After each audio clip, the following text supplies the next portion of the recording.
पूजा कृष्णा मराठी या युट्यूब चॅनलवर तुमचं खूप खूप स्वागत.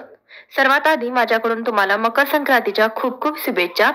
आज आपण या व्हिडिओतून सुगड पूजा कशी करायची म्हणजे सुगड आमच्याकडे याला वौसा असं म्हणतात, तर वौसा कसा पूजायचा, त्यासोबतच हळदी कुंकू कसं करायचं आणि साहित्याचं काय करायचं, अशा बऱ्याचशा प्रश्नांची उत्तरं आज तुम्हाला या व्हिडिओतून मिळतील. त्यासाठी हा व्हिडिओ शेवटपर्यंत नक्की बघा. चॅनलवर नवीन असाल तर चॅनलला आवर्जून सबस्क्राईब करा. चला तर मग आजच्या व्हिडिओला सुरुवात करूया. सर्वात आधी ज्या जागेवर आपण पूजा मांडणार आहे ती जागा स्वच्छ करून घ्यायची आणि त्या ठिकाणी एक पाट किंवा चौरंग ठेवून द्यायचा. तर इथे मी पाट ठेवलेला आहे. पाटावरती लाल वस्त्र अंथरून घ्यायचं. व्हिडिओ दाखवल्याप्रमाणे पाटावरती आपण लाल वस्त्र अंथरून घेऊया. तर कोणतीही पूजा करायच्या अगोदर आपण एक निरंजन प्रज्वलित करतो, आपण एक दिवा लावतो. तर त्यासाठी पाटावर उजव्या साईडला थोडस तांदूळ ठेवलेले, त्यावरती आपण एक दिवा ठेवून द्यायचा आणि आता हा दिवा आपण प्रज्वलित करून घ्यायचा आहे. तर सर्वात आधी दिवा प्रज्वलित करून घेतलेला आहे. तर आता आपण आपल्या पूजेला सुरुवात करूया. तर कोणतीही पूजा करायच्या अगोदर आपण सर्वात आधी गणेश स्थापना करतो. तर आताही आपण गणेश स्थापना करून घेणार आहोत. तर गणेश स्थापना करण्यासाठी 2 विड्याची पाने ठेवून द्यायची, त्यावरती आपण थोडस तांदूळ ठेवून देणार आहोत. तांदळावरची गणेश स्वरूप आपण सुपारीची स्थापना करणार आहोत. तुमच्याजवळ गणेशाची मूर्ती असेल तर तुम्ही गणेशाची मूर्ती ही स्थापित करू शकता. तर इथे गणेश स्वरूप सुपारी स्थापित केलेले आहे. गणेशाची पूजा करत असताना ओम गणेशाय नमः, ओम गणेशाय नमः या मंत्राचा उच्चार करत आपण गणेशाची पूजा करून घ्यायची आहे. तर इथे आपली गणेश स्थापना झालेले एक लाल फूल आपण गणेशाला वाहायचं आहे. तर आता आपल्या सुगड पूजनाला सुरुवात करूया. तर या सुगडला आमच्या इकडे संक्रांती असेही म्हणतात. तर आपण आता ह्या संक्रांती पूजून घ्यायचे. तर इथे मी 5 संक्रांतीचा वौसा मांडणार आहे. तर 5चा वौसा मांडण्यासाठी मी 5 संक्रांती आणलेले. प्रत्येक संक्रांतीच्या खाली आपण तांदूळ वाहायचे. तांदळावरती आपण ही संक्रांत ठेवणार आहोत. विधिवत पूजा करायची म्हटल्यानंतर आपण पहिल्यांदा तांदूळ अर्पण करायचं आणि त्याच्यावरती आपण ही प्रत्येक संक्रांत ठेवणार आहोत. तर इथे मी प्रत्येक संक्रांतीला अशा पद्धतीने 5 ठिकाणी हळदी कुंकवाचं बोट लावून घेतलेलं आहे. तर खालून वरती अशा प्रकारे प्रत्येक संक्रांतीला आपण 5 ठिकाणी हळदी कुंकू लावून घ्यायचं आहे. तर आता ही प्रत्येक संक्रांत आपण अशा प्रकारे मांडून घ्यायचे.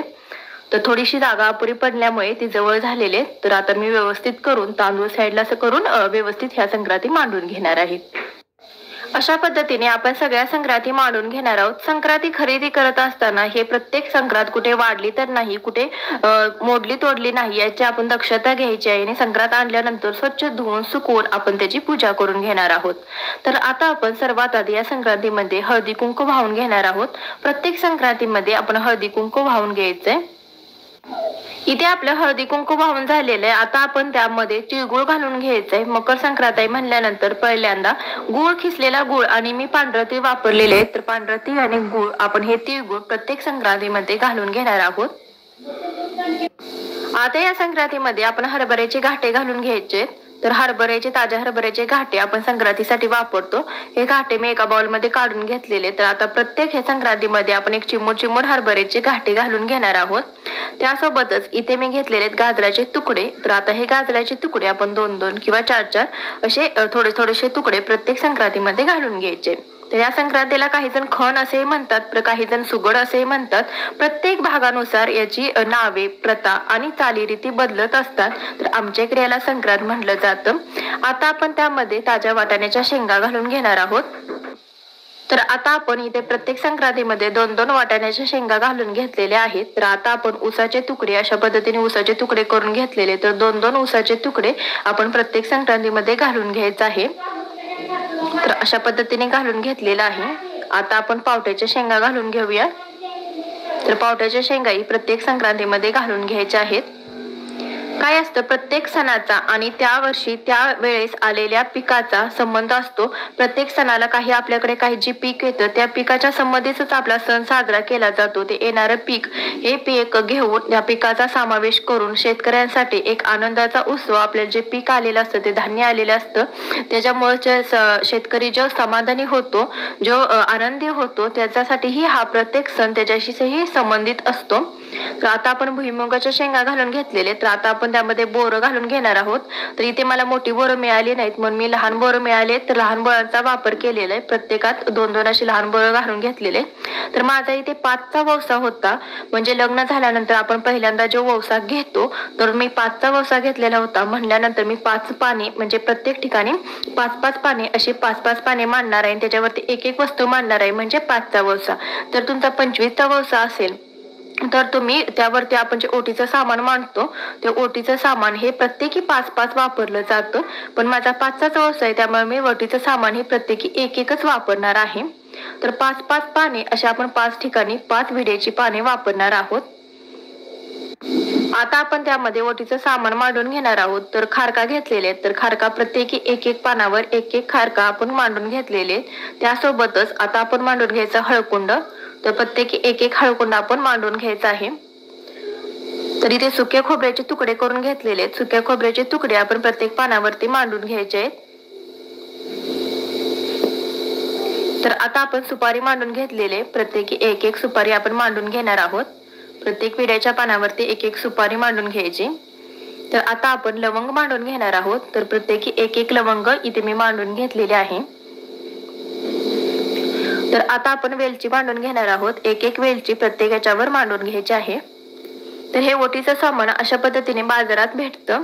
तर अशा पद्धतीने पाकिट एक बाजारामध्ये मिळतं. संक्रांतीला सगळ्यांना उपलब्ध असतं. तर आता आपण ओळसायला जात असताना काय करायचं ते बघून घेऊया. त्याआधी फुल अर्पण करून घेतलेलं आहे. तर ओळसायला जात असताना अशा पद्धतीचं ज्या एका संक्रांतीचं झाकण येतं त्यामध्ये काळे तीळ आणि 1 चमचाभर आपण गुलाल घालून मिक्स करून घ्यायचं आहे आणि हे घेऊन आपण ओळसायला घेऊन जात असतो. तर एक संक्रांती ओळसायला उचलून घेऊन गेली जाते आणि त्यावरचं झाकण आपल्याच हातात ठेवतात आणि खालची संक्रांत ही बदलली जाते. आपण प्रत्येक जेव्हा सुवासिनीला जेव्हा ओवसतो तर ओवसताना त्यामधली जी खालची संक्रांत आहे ते संक्रांत तेवढी बदलली जाते आणि वरचं झाकण हे तसंच ठेवलं जातं. तर आता आपण हळदी कुंकवाची तयारी करून घेऊया. हळदी कुंकू करण्यासाठी अशा पद्धतीने ज्या आपल्या उरलेल्या भाज्या आहेत गाजर, ऊसाचे काप, पावट्याच्या शेंगा, वाटाण्याच्या शेंगा आणि भुईमुगाच्या शेंगा, हरभऱ्याचे घाटे, तर ह्या सगळ्या भाज्या एकत्रित मिक्स करून घ्यायच्या. जेव्हा हळदी कुंकवासाठी आपण सुवासिनी जेव्हा बोलवतो तेव्हा हळदी कुंकू झाल्यानंतर त्यांना वाण देण्याची प्रथा आहे. तर वाण म्हणून हा भाजीपाला दिला जातो. एक मूठ भरून आपण हा भाजीपाला प्रत्येक सुवासिनीला वाटायचा आहे हळदी कुंकू झाल्यानंतर. यालाच खरं वाण असं म्हटलं जातं. आता वाण म्हणून भरपूर आकर्षक वस्तू भेटवस्तू दिल्या जातात पण खरं वाण म्हणजे हा भाजीपाला एकमेकांना देऊन आनंद वाटला जातो. यालाच तर मकर संक्रांत म्हणतात. यालाच तर हळदी कुंकू वाण देणं म्हणतात. तर इथे आपली पूजा झालेली आहे. आता आपण अगरबत्ती ओवाळून घेतलेली आहे.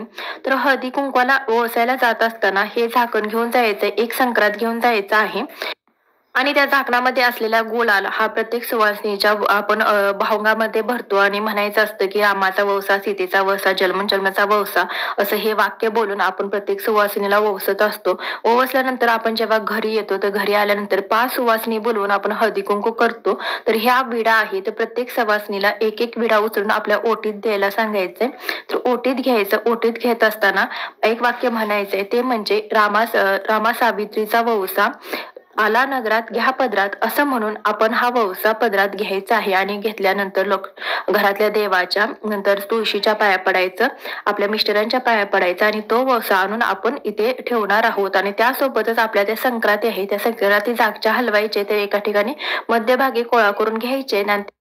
त्यानंतर त्यावरती आपण कपडा हातरून ह्या संक्रांती झाकून ठेवणार आहोत. कारण संक्रांतीच्या दिवशी संक्रांतीचं तोंड बघू नये असं म्हटलं जातं आणि आपला असलेला वाण हे दुसऱ्यांनी बघू नये, ते उघडं पडू नये असं म्हटलं जातं. त्यासाठी या संक्रांती आपण झाकून ठेवायचे, कपडा हातरून झाकून ठेवायचे एका ठिकाणी गोळा करून आणि संक्रांतीच्या दुसऱ्या दिवशी आपण ह्या संक्रांती काढून ठेवू शकतो. ही पूजा काढू शकतो आणि यात वापरलेले जे ओटीचं सामान, विड्याची पानं आहे ती आपण पाण्यामध्ये विसर्जित करू शकतो आणि वापरलेला भाजीपाला आहे तो आपण स्वयंपाकात भाजी करण्यासाठी वापरू शकतो.